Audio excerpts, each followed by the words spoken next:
Well, hello, hello. Welcome everybody to the June 2023. Let's see, we're June 15th today, 2023, Southern Fried DNN meetup.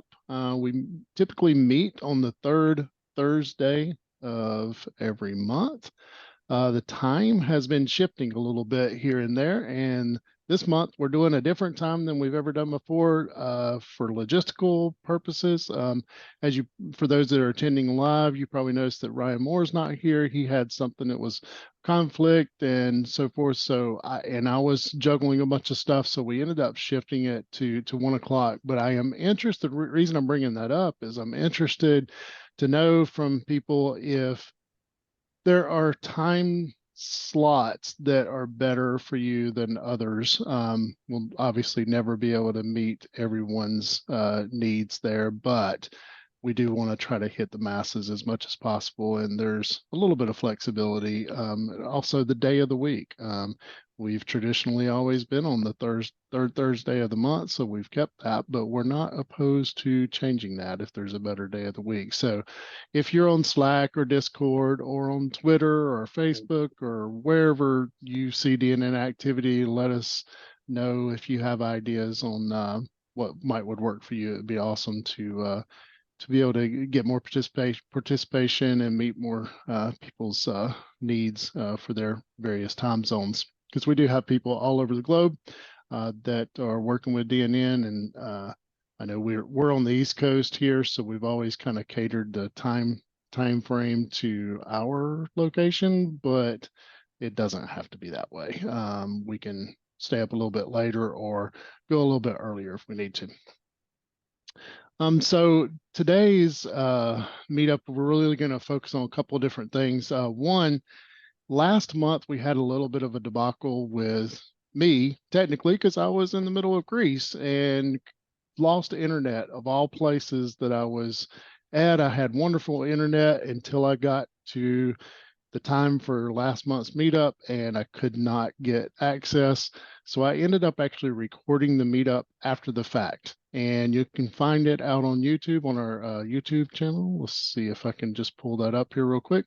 If you go to youtube.com/@Southern Fried DNN, you'll be able to get there. But if you haven't seen this one, there is a transitioning to Google Analytics GA4 meetup out there.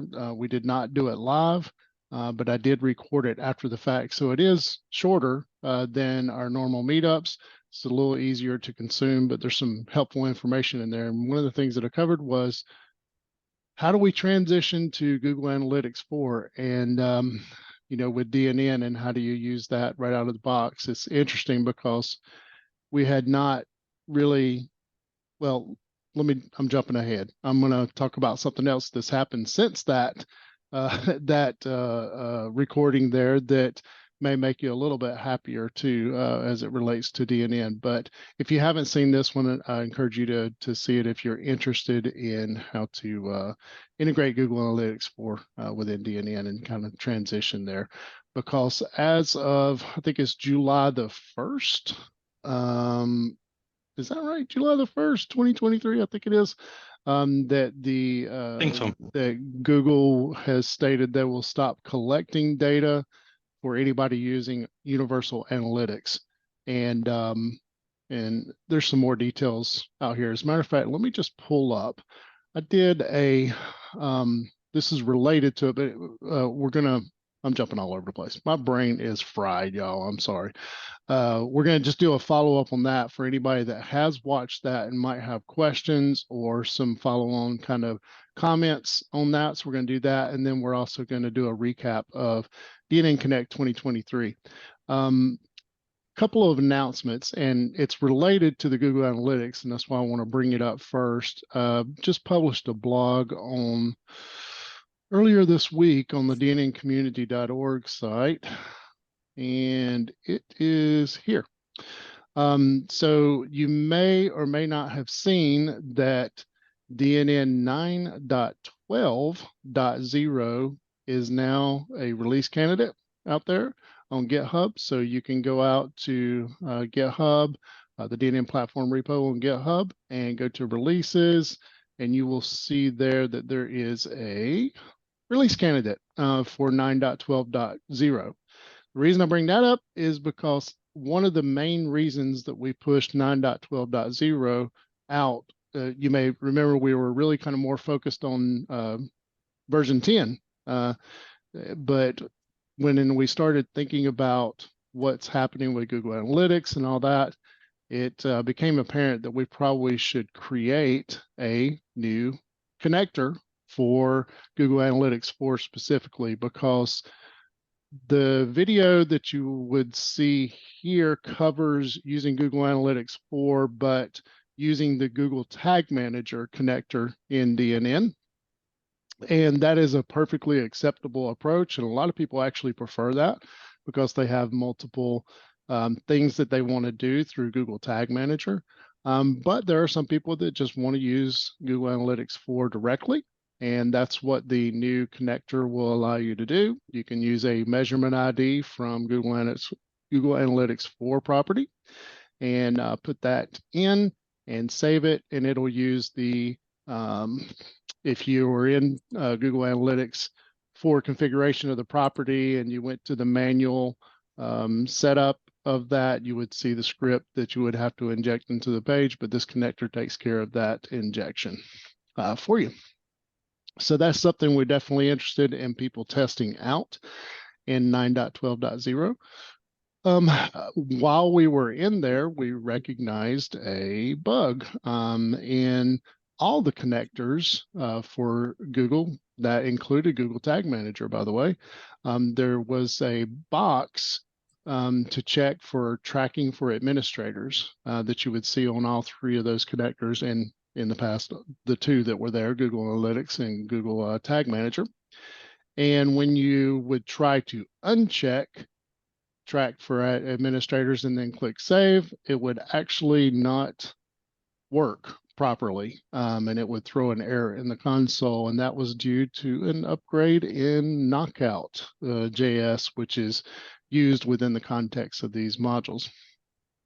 So thanks to Brian Dukes, he was able to fix that, and that is also included in the release candidate for 9.12.0. I just feel like I just word vomited all of that stuff out very quickly. Daniel, I'm going to ask you, do you think I missed anything detail-wise that we want to highlight as far as it relates to Google Analytics 4 connector on that? Otherwise, no, I think you covered it, and that's mainly for people who can't use Google Tag Manager. I would still suggest using that if it's available, rather than this, but some people can't for some reasons, and it's one extra option. So one of the things that you'll notice is that all 3 connectors are now in 9.12.0, and just so you know the game plan, obviously the straight Google Analytics connector will not work. I mean, it'll work technically, but you're not going to be able to collect data in your Google Analytics property, right? If it is, I've mentioned this in my blog post, but I think it's before, if you created your property before October the 14th of 2020, most likely that is a universal analytics property. So you can always know by the ID that that give you, if it has UA dash something, then that'll be a clear indicator that it's universal analytics for that. So if you do have a universal analytics property and you've been getting all these notifications from Google and ignoring them, now's the time to no longer ignore them, because on July the 1st, you're not going to get data flowing through for analytics on your site if you're still using Universal Analytics. Probably should have started there. I just remembered something since you asked me if there was anything additional.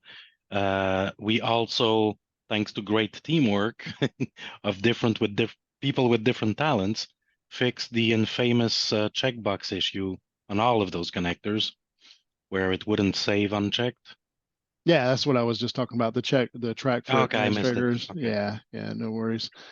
But yeah, that was actually good because we were working on the new connector in an open source coding co-coding session that Daniel runs on typically on Saturdays, and realized, that's a problem with all of these, and neither one of us are very much knockout experts. So we called the one guy that knows knockout like the back of his hand, that's Brian Dukes, and he was able to jump in and resolve that issue. So that evidently that's been a bug since Daniel, I can't remember the history of that particular commit, but knockout was upgraded towards the end of last year, I believe. So 9.10, I believe, or something. I think it worked in 9.10.1 or 9.2, or I don't know, somewhere along there it was working, and then nobody really reported that it had not worked since then. Yeah, so that's good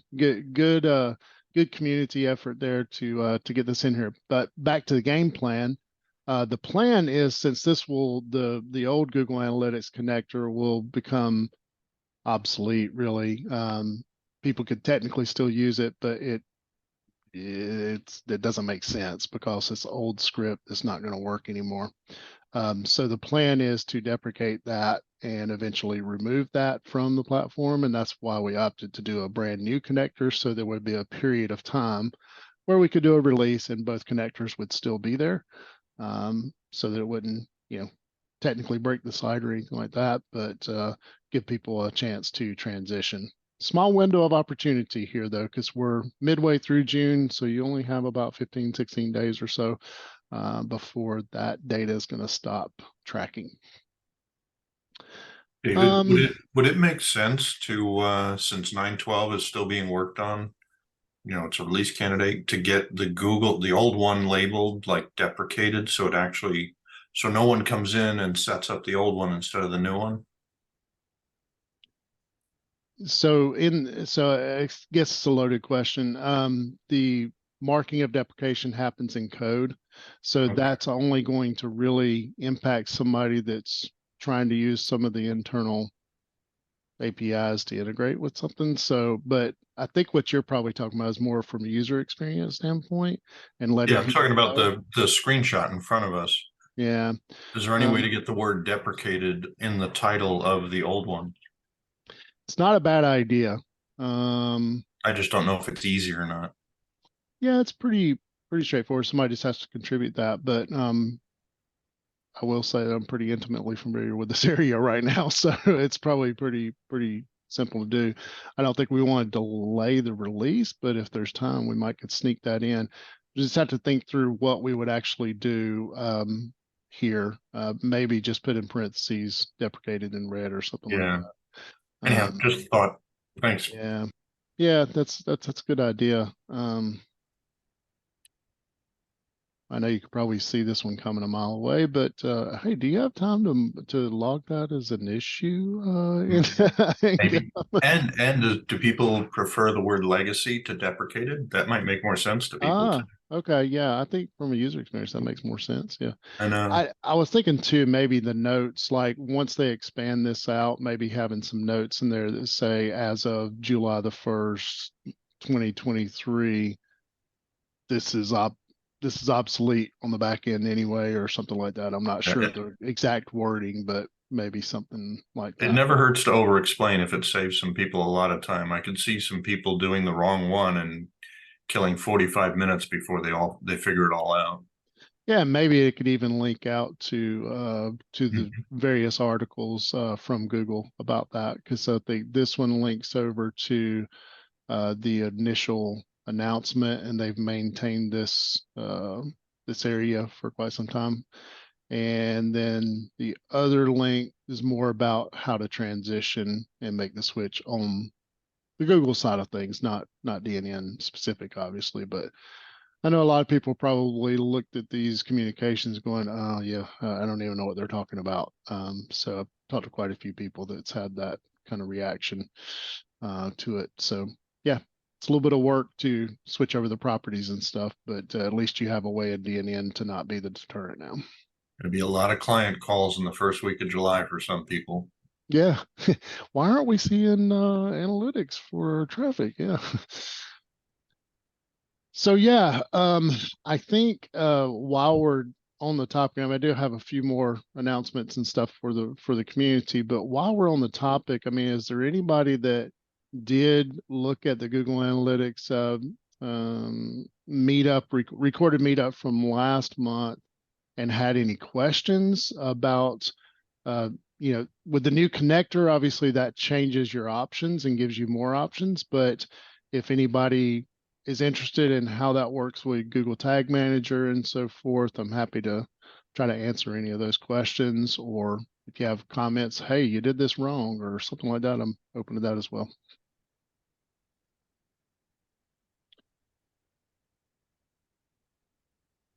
All right.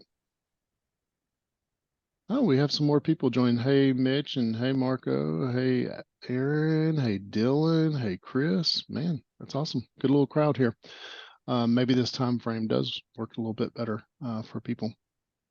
Yeah, so I mean, if you think of something that you want to know related to any of this, you know, the Google Analytics connectors, just let us know, and we can chat about it here or offline as well.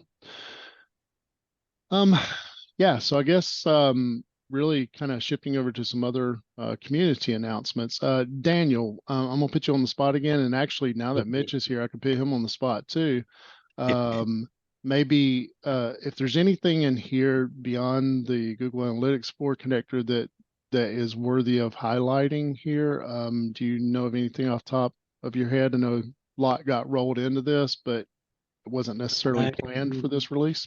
There's a lot of very small bug fixes, like it's worth giving a try if that's something you care about, like CK editor file uploads had an issue fixed. Obviously the connectors checkboxes are fixed. That's right. Yeah, I actually talked to several people about holding off their upgrade to DNN 9.11.2 because of a CK editor bug. So yeah, that has been fixed in this this issue here. Actually, quite a few things as it relates to there.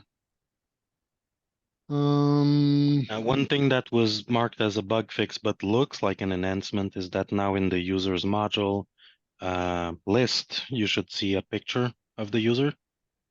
So it's a bug fix because it was supposed to be there but never worked. So it looks like a new feature.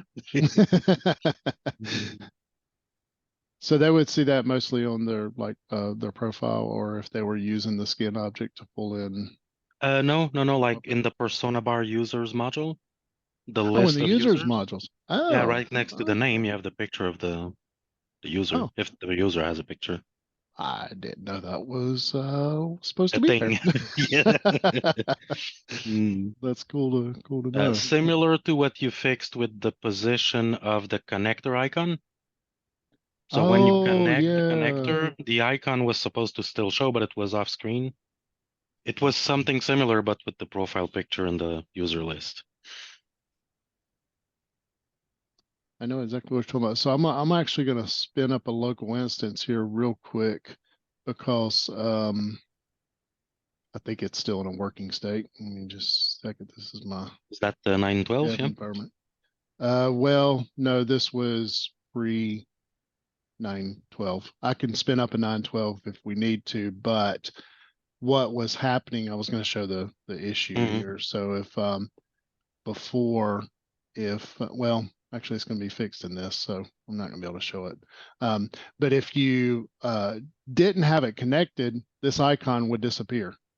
Same thing with any of these. So if you connected them, the icon would disappear. So if we actually, it might be, I could probably do it with this one. Let's just put as def in. No, it was fixed here. Because it's fixed. Yeah, in my local copy. But yeah, that would disappear on the other one. It would just show the green circle. So you're saying it's something similar with that in the users. So since you like putting people on the spot, let's go to users. Now the host doesn't have it, but if you had a user that's not host. Yeah, let's just do it real quick. Now that everybody knows my address. That's awesome. It's okay. I don't mind. You can show up at my house. I welcome you. Pretty much an open door policy here anyways.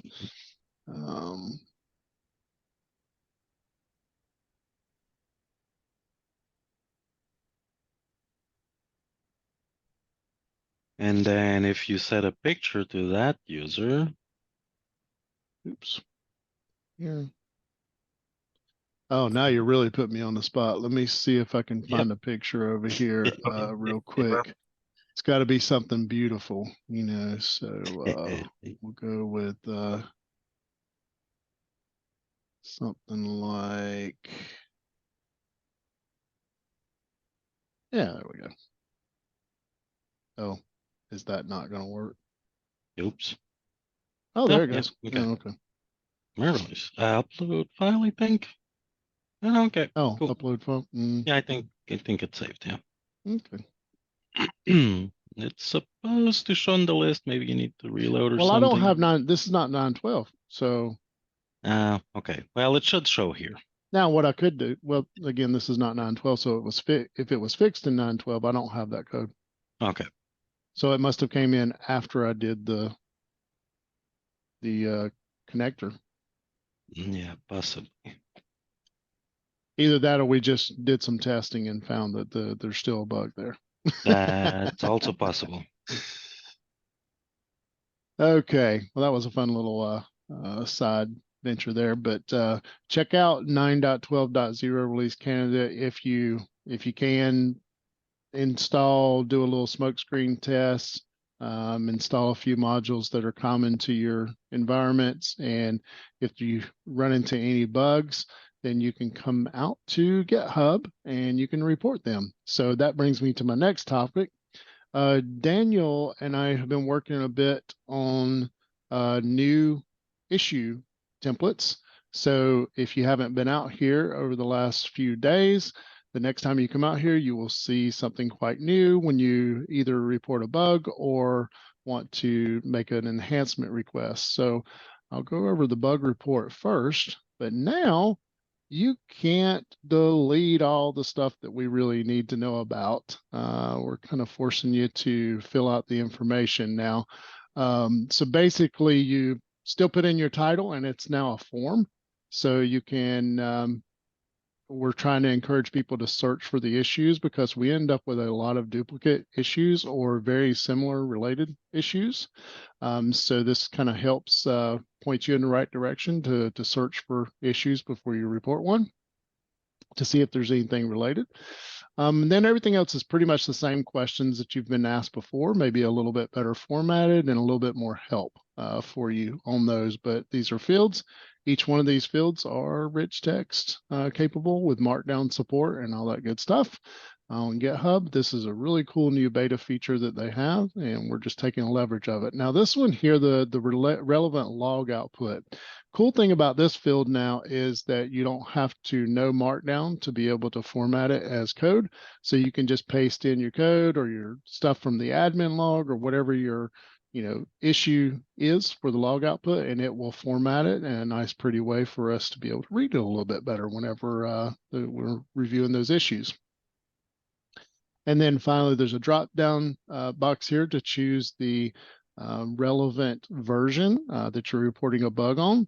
One of the things that you'll notice is a little bit of, and I'll zoom in here just a little bit so you can see it a little bit better. But you may notice that there's not any past versions of DNN out here. There's a reason for that, because we're not really supporting fixes to old versions of DNN. So what we're recommending that you do is, if you do have something on an old version of DNN, you may not know that it's been fixed already in a newer version of DNN. But you can actually open up a discussion instead, and that's another feature right here on GitHub within the same repo, but you can create a discussion and put it in whatever category makes sense for that discussion. And then somebody would be able to help you say, oh yeah, that was fixed in 9.12.0 or something like that. So that's helpful there. Same thing with browsers. Now you can multi-select these to show which ones they are.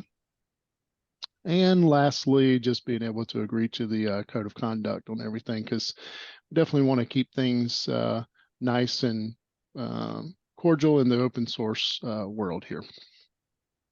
On the enhancement request, it's very similar, but a little bit different because it's not a bug. but very similar to what you provided before. It's just now we do encourage a bit and want to put a little bit of color around this on this, but sometimes you may be requesting an enhancement and you may have the ability, either yourself or your staff or somebody else that you know that's agreed to try to help with this.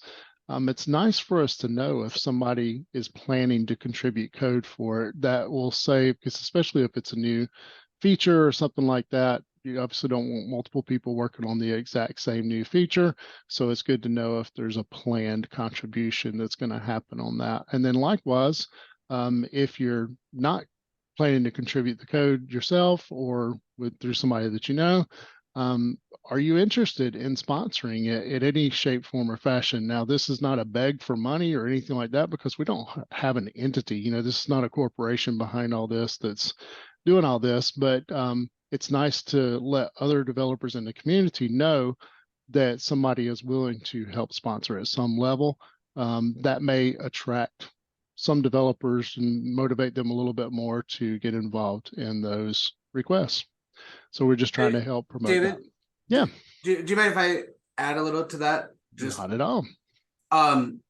This is something that I think will be a really good experiment. And for those of you on the call today, I don't know how many of you have seen it or been aware, but there's a number of features that have happened over the years where they've been sponsored by individuals, and it's always been kind of a one-off thing. We have GitHub sponsors, we have other ways. And the idea, I think here, and David, correct me if I'm wrong here, but this gives a developer that said maybe is ready and able to go out and do something, gives them a reason to be able to reach out via GitHub and say, hey, you know what? I can get that taken care of for you.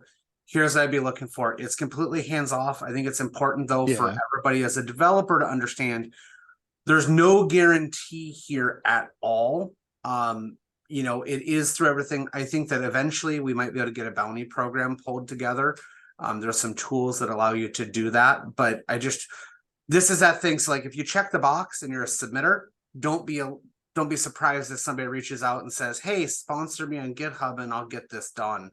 That kind of thing. And I think that David, Daniel, myself, other maintainers, we will be a little bit more vigilant on new submissions as well. If somebody submits something that just isn't going to be feasible to potentially include, we'll make sure that we address it, because what we wouldn't want to do is create an environment where people are, hey, I'll pay for that, and then we can't accept it. It's very rare that we get something that we can't accept, but I think that we'll have to take a look at that. And if you ever have questions, that's where David, Daniel, myself are ones to look at and ask.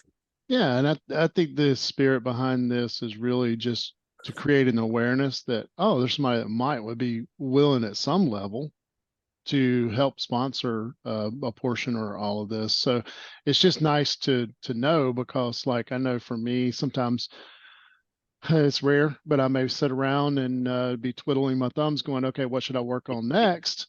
And I'll go out and I'll look at issues and I'll say, okay, well, that looks like it might be in my wheelhouse. I might be able to do that. I think for me, I would be like, okay, if somebody is willing to spot, I might be a little bit more motivated to look deeper into that and reach out to the person, you know, just in case it, but like Mitch said, this is not some entity trying to funnel money through or anything like that. This is really just bringing awareness to the request and being able to let people collaborate in that way. Some people may prefer GitHub sponsors. Some people may prefer some other type of program that supports that. But yeah, it's just really just bringing awareness and all that. So we're going to try it out and see how it works. But I know we've run into situations before where somebody was like, well, yeah, if I'd have known, I would have I'd have tried to chip in a little bit on that. But we didn't have a way for them to indicate that, and this is an attempt to at least a step in that direction to try to help connect people that are interested in that. So yeah, cool stuff. Let's see other stuff in the community. I know there's been several updates made to the, I'm trying to get to the right tab here, a few updates made to the community side. I noticed something new on the home page here. I don't know exactly who was behind this, whatever, but this is kind of cool, giving us a quick quick pass. It's very similar to like when you install the default template in DNN. There's some quick links there to get to more popular areas like the blogs or the forums or getting to GitHub. You know, not everybody remembers the link to that or DNN docs and so forth. So that was a nice enhancement. And seems like there was something else. I know there was some upgrades done on the site recently. There's some release of the forms module that runs this area of the site. There's a lot of activity going on in that particular project. Is it John Henley? Is that right? I believe that's doing a lot of contributions there, and Will Stroll helping to facilitate some of the releases and all that. And that's about it that I had for community announcements. Is there anything else going on in the community that I failed to mention that's I have something in the works. Okay, what's that? I don't mind showing, but it's not finished. Oh, let me stop sharing. If I can stop my. Okay, I'll stop sharing.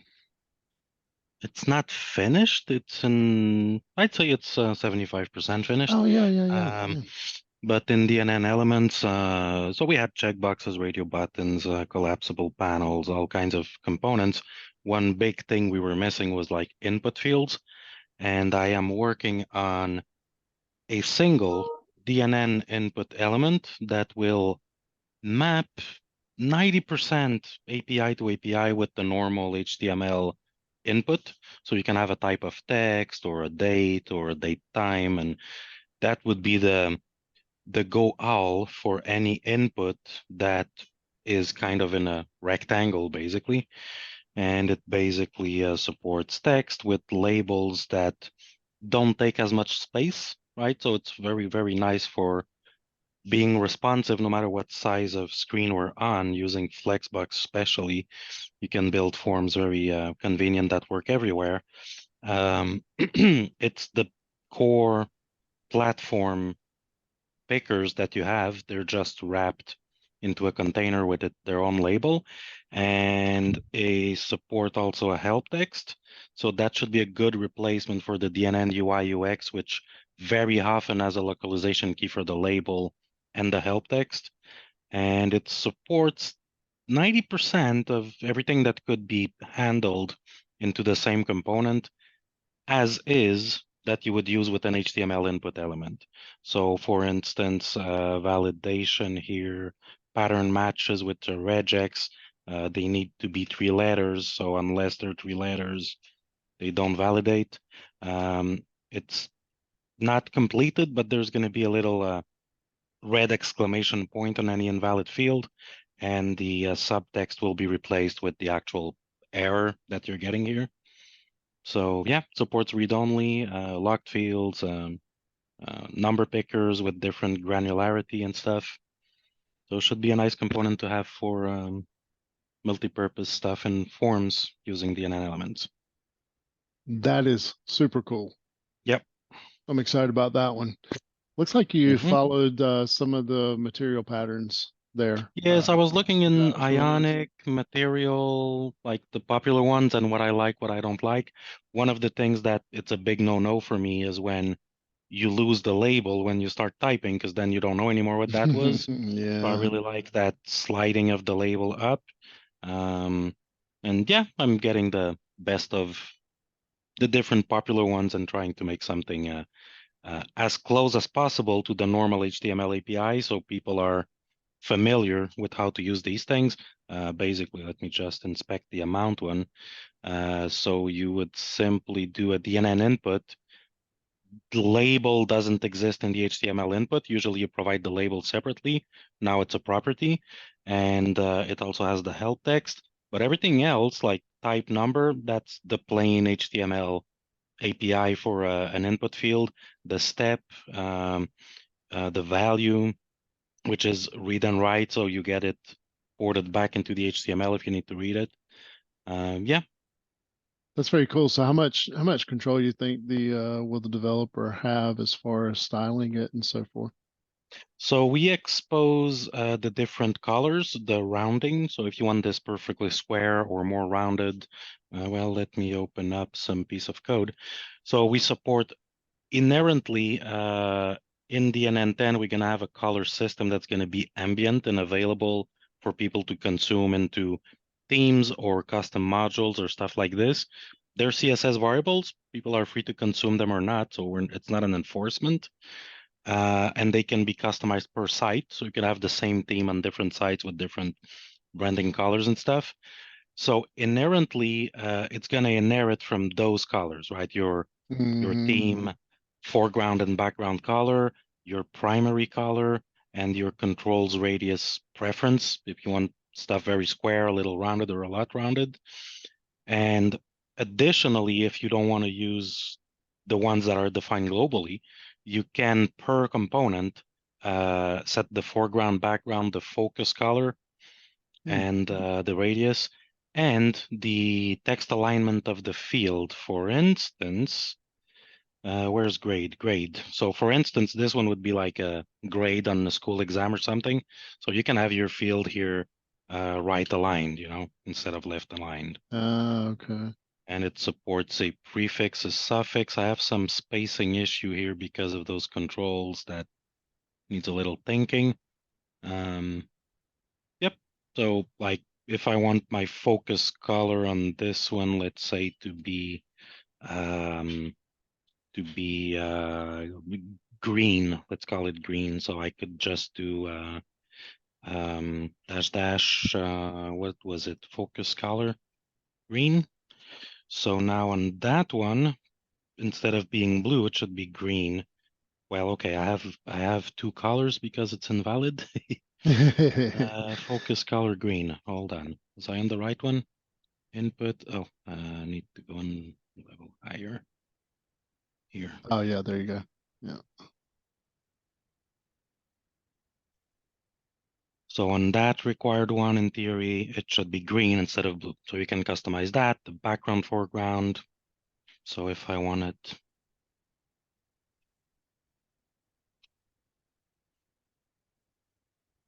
black.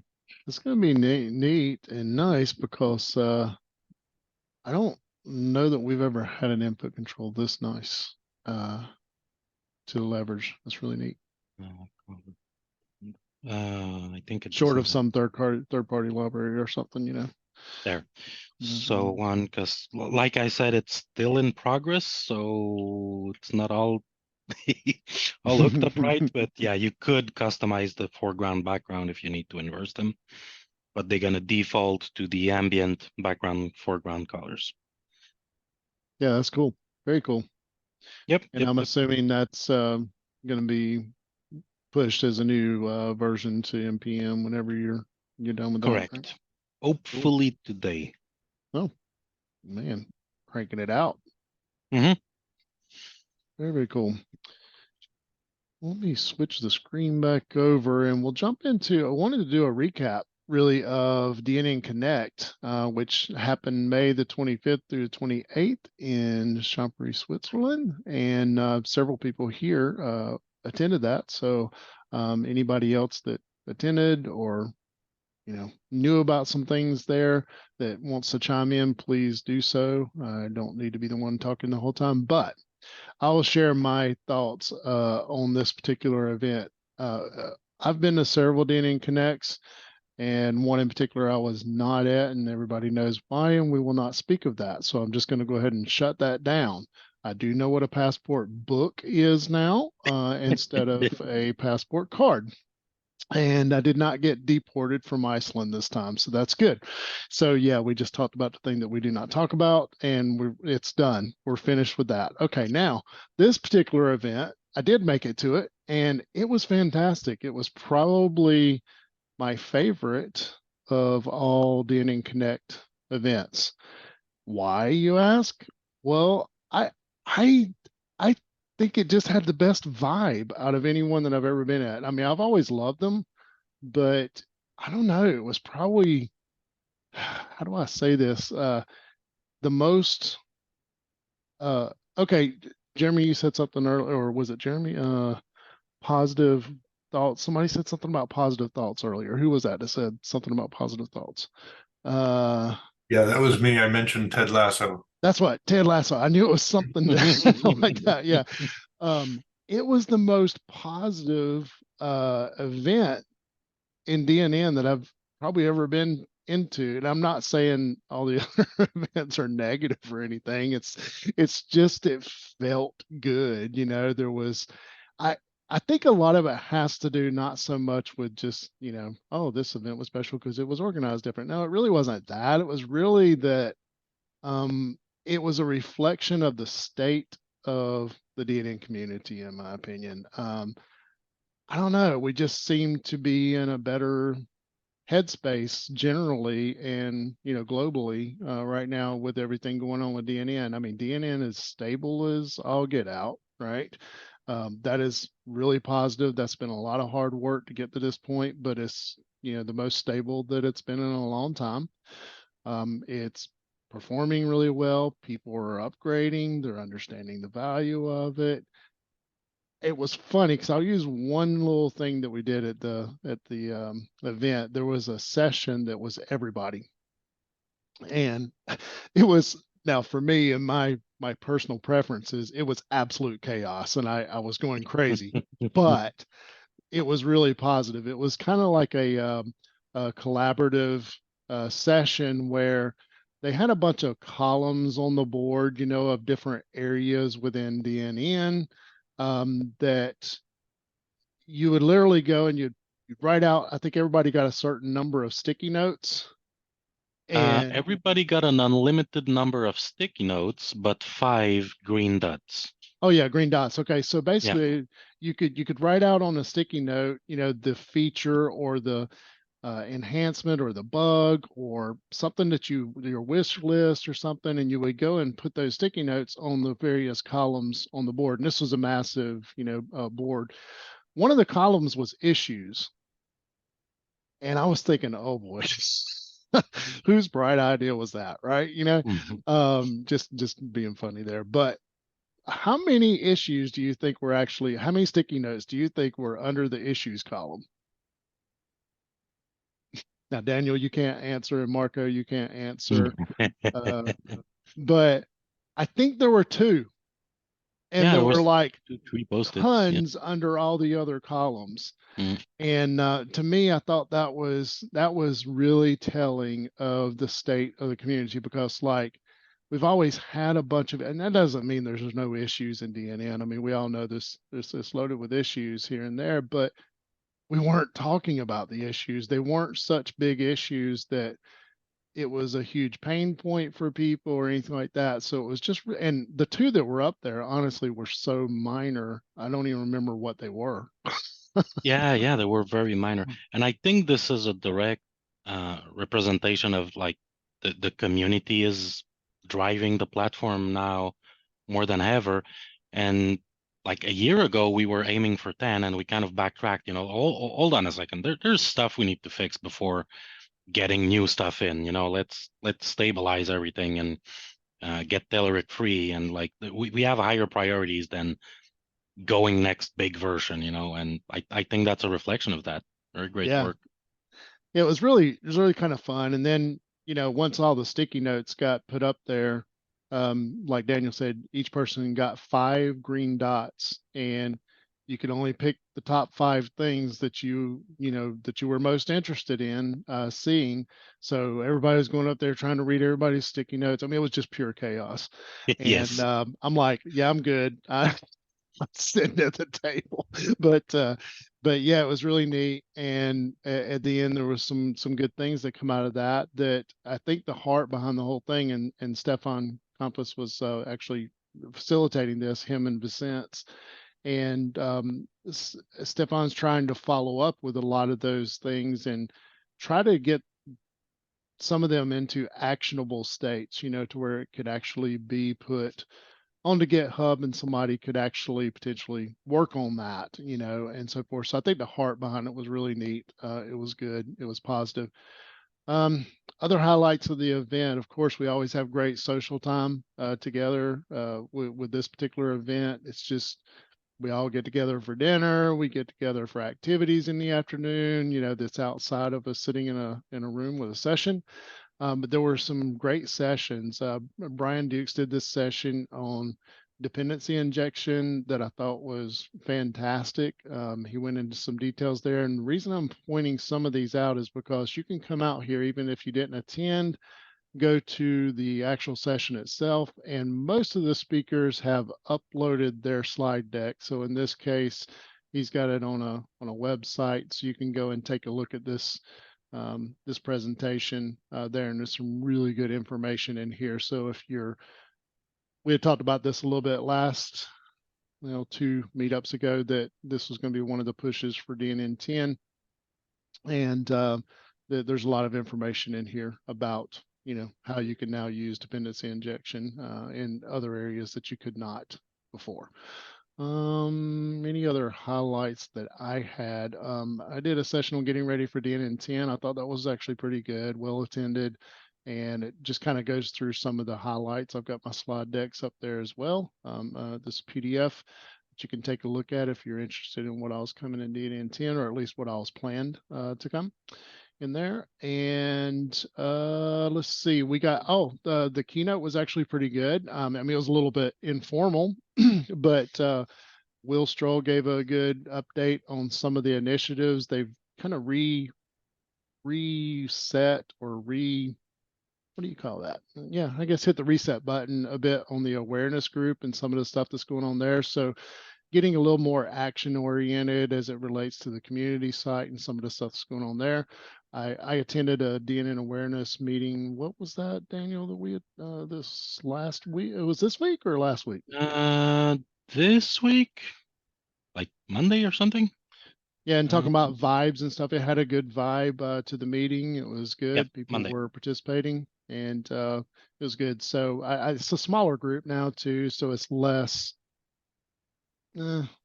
opinions and more, okay, well, what can we actually do, and who can work on that. So it was nice. Let's see, on the second day, well, Peter Dunker had some good sessions if you're interested in React stuff, on some of his patterns for React module development. Let's see here.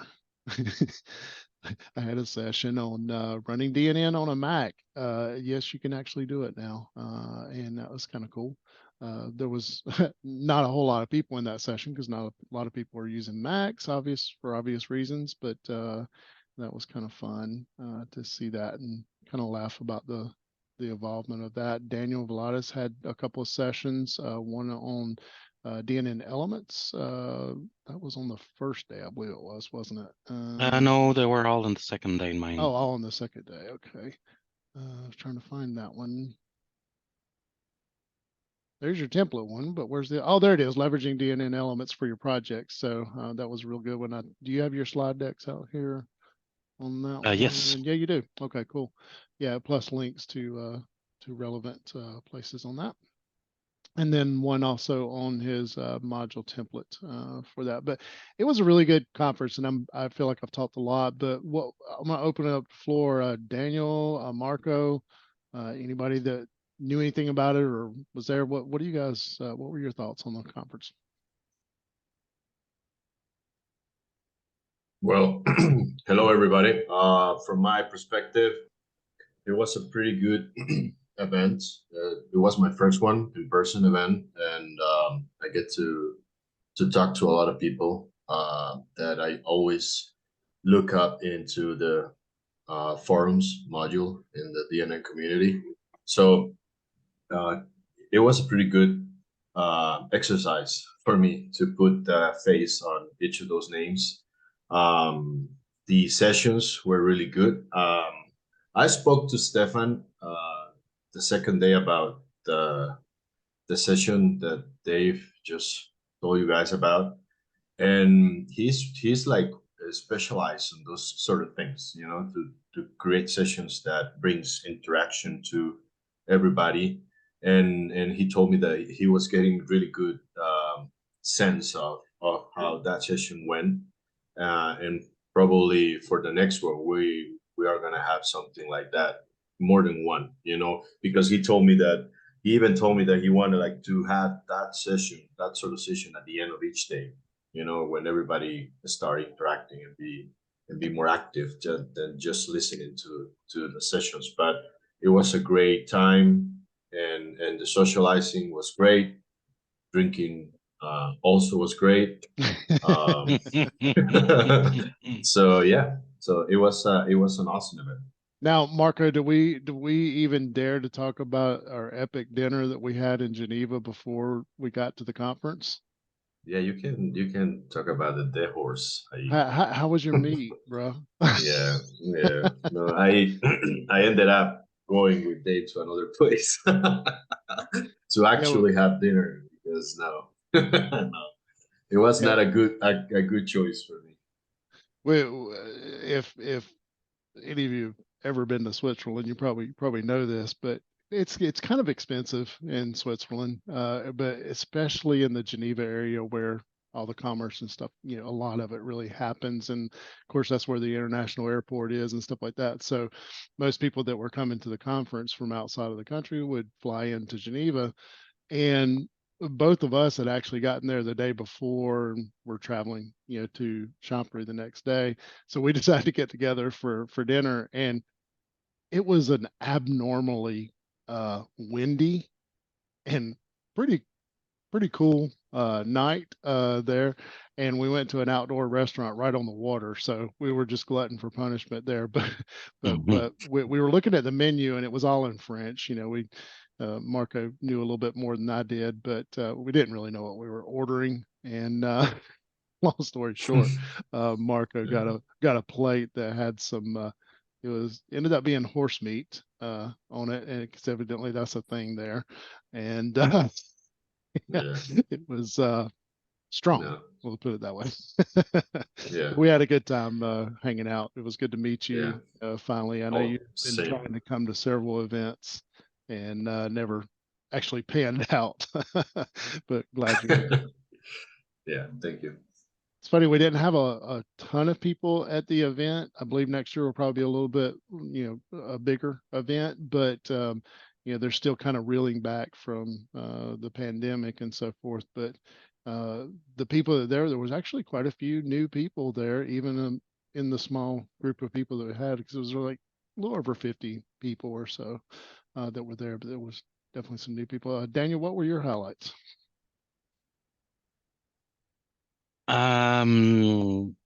Wow, it's hard to say. I'm gonna go with the joke I told you yesterday. What's the best thing about Switzerland? I don't know what. I'm not sure, but I think the flag is a big plus. But no, but everything was awesome. We had a great time, nice weather. The event was great. There was everybody was friendly. Everything was positive. It was a great event. I really liked it. this right on the home, right on the home. Oh, that's why. This thing, that's actually a picture at the event this year. So that's about everybody that was there. We had gone to the, well, let me see if I can get it to stop there. The bus ride to get there was something and a half. Yeah, very narrow streets. Where are a few of us? Let me see if I can get to the actual image here. Oh boy, how do you do this? Open. Yeah, there we go. All right. So we had it's kind of hard to give the lay of the land here, but over the ravine there and on the other side is where kind of the event was in Champry, and we're kind of across the river here. But we took a bus ride to get, or several buses to bring everybody over. It was rough.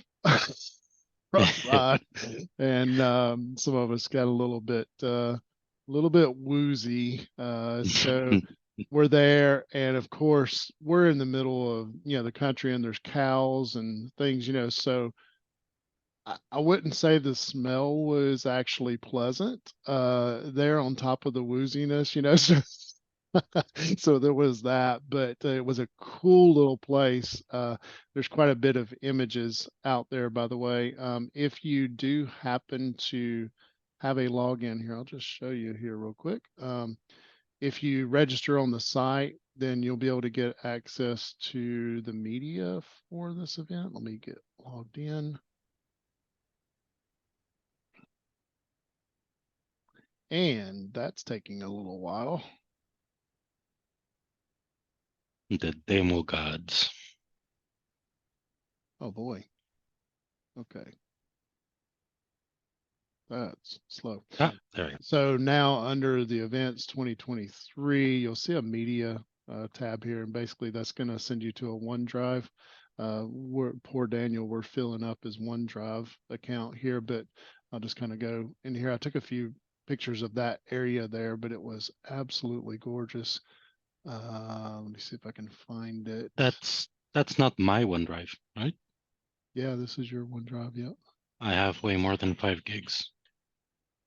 Well, this is my personal use okay. of your OneDrive, right? So Okay, yeah. Yeah, don't worry about filling it. I have like 1 terabyte or something. yeah, this was that place. It was really cool. So it's very picturesque, and we had dinner there inside. Now it was pretty crammed inside, but yeah, setting up for the trip, but it was absolutely gorgeous there.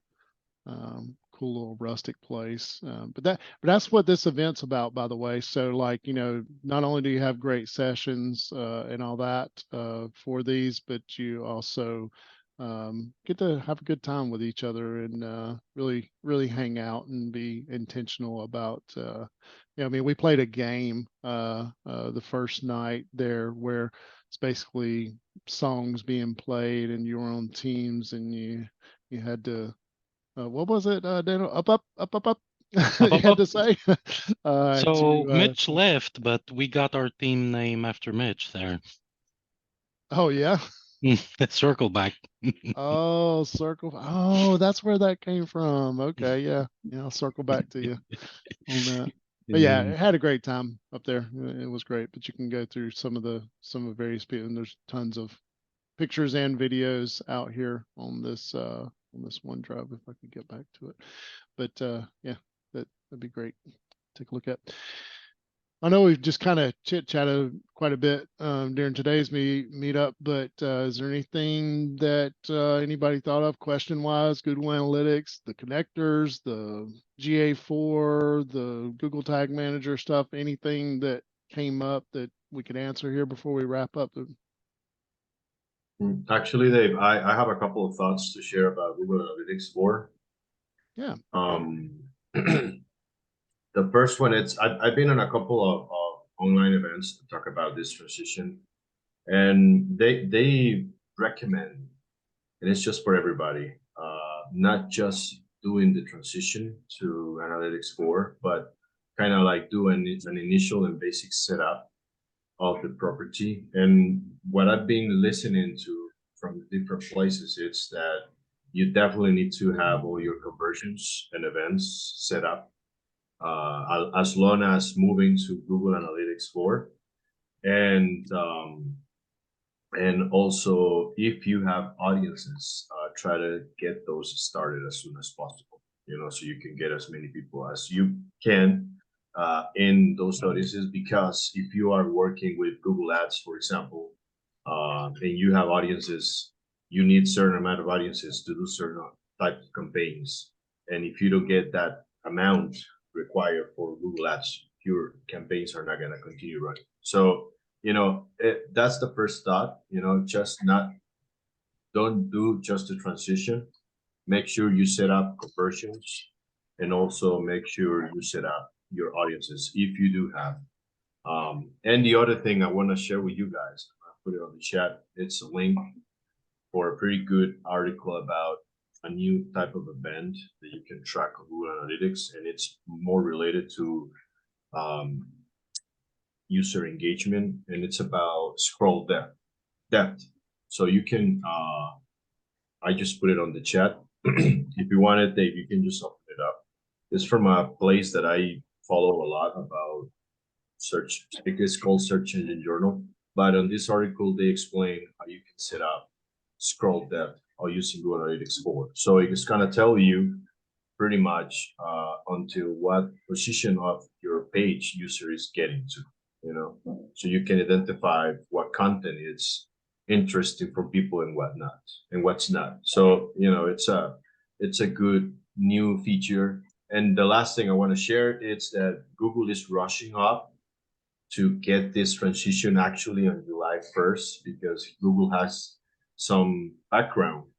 When they do or they try to do big changes, they move the date, most likely. You know, they usually move the date. But in this one, from what I'm listening, the date's not moving. It's July 1st. But they're gonna start working on a lot of things that Universal Analytics has right now, but Google Analytics 4 doesn't. It's starting July 1st, because they are kind of like focused on getting the transition first, you know, because it's a big one. So, you know, those were the 3 things I wanted to share with you guys. Hopefully, you know, some of that helps. Oh, that's good. Yeah. They, there is, I think, one exception to the rule, that if you are, it's in one of these articles too. Where is it? Not in this one. It was in the other one. If you are, sorry, you just brought it to my mind when you were talking about the hard date. Yeah. There was one Well, exception for people that are on, oh yeah, 360 Universal Analytics property. If they have more time. Yeah, they can have more time if they request it, I Yes. believe. It's in this box here. Yeah. I do also, now that you mentioned that, I have checked and listened a couple of times that some people are recommending, if applicable, if it applies to you, to actually sync BigQuery as well, with your new Google Analytics 4 property. But you know, that depends. But that's something else.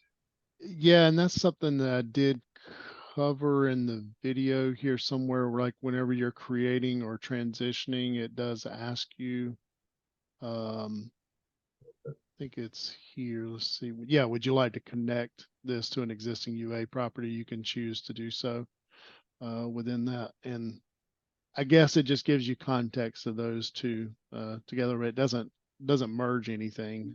So you still kind of have 2 different properties to look at. You're gonna have the chance to migrate data from Universal, but the recommendation is not to start fresh, you know, but that kind of depends. Yeah. Okay. Well, I think we'll go ahead and wrap up this meetup. Appreciate everybody joining that you joined live. If you're joining us after the fact, welcome onto the YouTube channel, and thanks for attending after the fact. I hope you can join in person. Post in the comments below if you have ideas for what times work best for you. Just a reminder, I really am interested in hearing about this, because we're open to changing it to different times. Or just alternating. We've been alternating for about 1.5 years now, to where we've been doing them either at 6:30 p.m. Eastern time or 3 p.m. Eastern time. But I think I may switch the 3 p.m. to be 1 p.m. just because it's earlier in the day and more of the European folks could potentially join as well. So just let us know if there's some other times that work good for everybody. On a similar note, I am not available this Saturday for the co-coding session, so I am doing a test Sunday earlier to see if some people from Europe join that. And we'll see how that goes. And if there's a nice success there, might make it regular, like every other week is going to be a different time. Yeah, so if you're not familiar with DNN on DNN community on Discord, you can go to the bottom of any page on the dnncommunity.org and join the Discord over there. Daniel does an event over there. You'll see an events kind of channel within Discord there that'll announce the events, but these co-coding sessions are a lot of fun. No pressure environments where we're just kind of working on various things and people are sharing their screens and you can look at what you want to look at. You can talk if you want to. If you ask questions. There's people there to help. So a lot of fun. So if you haven't already, join us on that. Okay, everybody. Well, thanks for joining, and we'll see you next month. We don't have a plan, I don't think, like officially for next month. This month was supposed to be Easy DNN Solutions was going to come and present some of the things that they're working on, but their timeline got changed, as well as some logistics on their end that prevented them from doing this meetup. But we're going to try to get them involved later this year as well, to get them back on the calendar there. But I say all that to say, if you would like to present on something, or if you have a topic of interest that you'd like to see, let us know about that as well, and we'll try our best to get it in for next month. Take care, everybody, and have a great day. Okay, Yep. guys.